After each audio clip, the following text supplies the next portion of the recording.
બ્રેડના વધેલા ટુકડામાંથી કશુંક બનાવવાનું છે. પહેલા ઇન્ગ્રેડિયન્ટ્સ ભરજો. હા. ટામેટા, લીલું મરચું, બ્રેડની સાઈડ પરની કોર્નરો, ગરમ મસાલો, પાઉંભાજી મસાલો, કિચન કિંગ મસાલો, મરચું, તેલ અને બટર, જીરું અને મીઠું. અરે તેલ અને બટર, જીરું અને મીઠું. મીઠું. હવે આમાં બીજા શાકભાજી નાખવા હોય તો બાફેલા વટાણા લઈ શકાય. કેમ? કેપ્સિકમ લઈ શકાય. તેલને બટર ગરમ કર્યું. હવે જીરું નાખ્યું. જીરું કેટલું? ચપટી થોડું વધારે વઘાર જેટલું. વઘાર જેટલું ઓછું.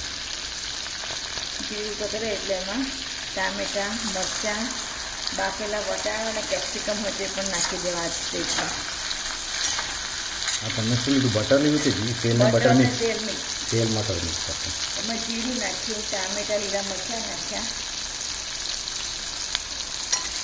હલાવવાનું હવે. હવે ચડવા દેવાના.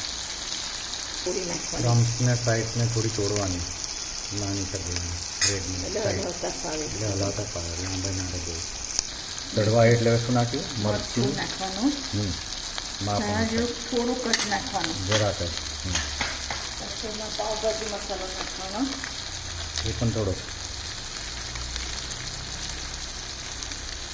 બસ થોડો ચારપાણી મસાલો, થોડો ગરમ મસાલો,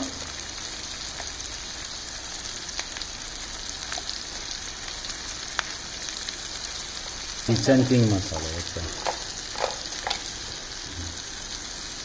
સેજ મીઠું માપ અનુસાર. ગેસ ધીમો કરીને હલાવવાનું.